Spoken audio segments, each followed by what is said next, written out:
I'm Melissa G. Wilson, and I am coming today from Chicago, and we are going to officially start a series called From Thought Leader to Author.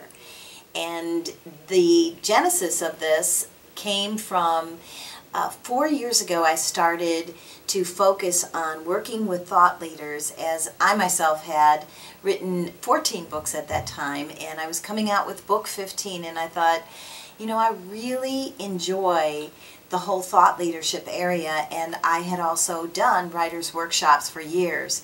And I decided that I was going to flip my business around, and rather than focus on the training that I did, my specialty, which was over in the area of business networking, that now I would work with other thought leaders who wanted to come out with great books. So from thought leader to author, we'll begin today, and we have a great beginning. We have here today Orlando Ashford. And Orlando is an executive at Mercer and has come out with not just one but two books that I had the pleasure of working with him on. And the first one is called Talentism. And Talentism is the New Ecosystem. So he'll talk a little bit about that. And the second one is called Career Soup, which I think is great. Just that we'll have fun with both of them. So why don't we get started? Great. Orlando, why don't you share the genesis of each book and a little bit about what each one is about? Sure. Well, professionally, I'm in the consulting space, or what I like to call the advice business, and work with corporations around issues in the HR, human capital space. And so spent a lot of time helping companies prepare themselves to perform better and perform better through people. As was mentioned, I work for Mercer, and that's what we do there is that type of consulting. And really felt compelled in some of the things that we were seeing to help prepare, if you will, corporations, individuals, and governments. We're predicting a bit of a disruption in the way people get connected to jobs and jobs to people through technology. And so when you think about psychometric testing, social media crawling, online video interviewing, even things like facial recognition software, some of these technologies all predict or claim to be able to predict competency, leadership traits, and job fit.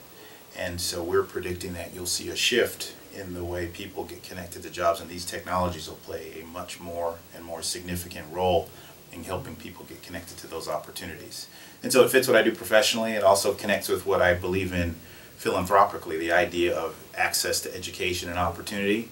So in order to create an open and level playing field for the average person, these technologies promise to tap into different talent pools and people that have historically been underrepresented or unreflected across corporate America should get more opportunity to do that. And so it's particularly exciting for me because what I do and believe in professionally matches what I do and believe in personally, and it's kind of come together through this book.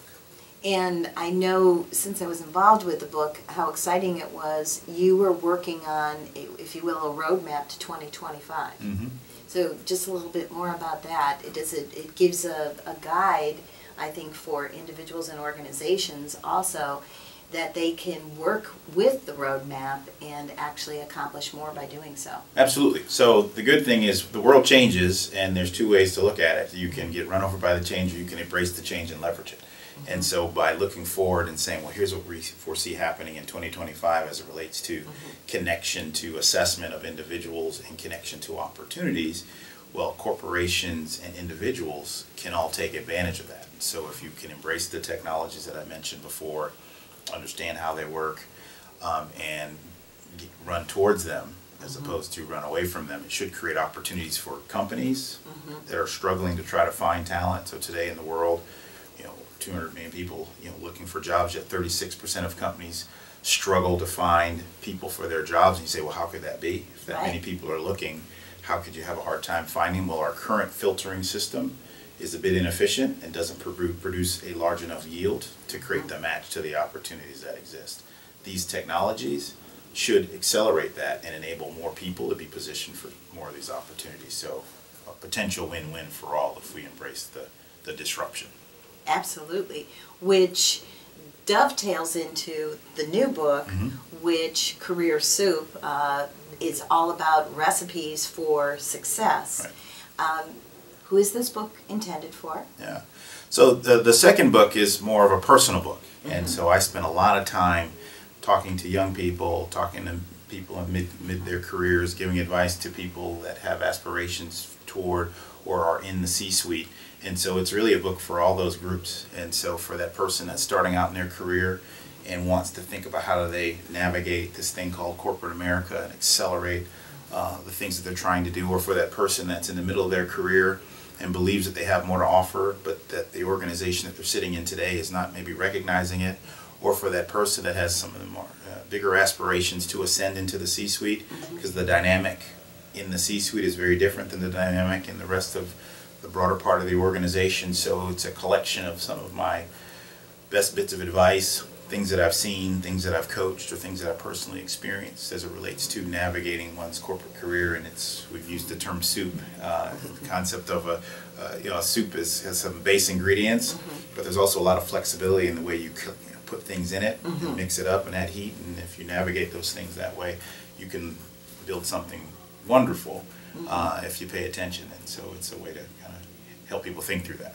I know also, and because we've worked on it, that you also bring into a focus around tips for people of color and for women, minorities in general, if you will, the peppered throughout the book, flavored throughout the book, seasoned throughout the book. I think that what I had shared with you as we were doing this is I do think that's rather unique. And I think where this book has a lot of relevance for a lot of different people, I also think they'll appreciate those call-outs, those special tips. Yeah. So I'm sharing that because I thought that was unique, and it comes to mind, and actually I remember the tips more than I do the general, a lot of the other pieces. Your stories are also really great, and they start from I think you started in elementary school and then move on up through your career. Yeah, I've been fortunate. I've had some experiences that date back to elementary school, some programs that I got selected to participate in. Was taught computer programming after school. I had my first internship when I was a sophomore in high school at 14, so I've been working in the corporate setting since I was a little person, even though I've never really been little. No. Not since I've known you, but then again. But I've been able to learn things, Yes. and these tidbits that you talk about. So being African American, there are some distinctions around how people perceive you and how people react to you, and so those are things I've had to learn and to manage. And so for a woman, there's things that, differences in the way people perceive a woman, and there's things that they have to manage. Or if you've got different generations in the workplace. So I'm a Gen Xer, I'm 46, so I'm connected enough to the boomers to understand that dynamic and been able to emulate that. But I'm also a little bit younger than most of my peers. Right. So most of my peers would be in their mid to upper 50s and some 60s. So there's a distinction there, and then there's a distinction between those that are coming behind me. And so being able to appreciate those differences and offer some suggestions for how to manage perceptions and take people's perceptions from where they are to where you want them to be for what you're trying to garner out of your corporate experience is a lot of what we talk about.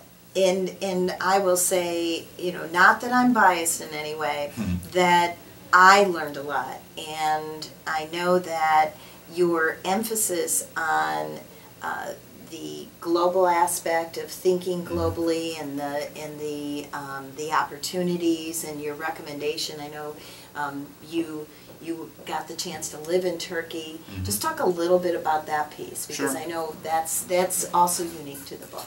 Absolutely. I mean, the world is becoming flat, and it's a global world, flatter and flatter, and flatter and flatter. And so I encourage all people, whatever point you're at in your career, to get as much global connectivity as you can.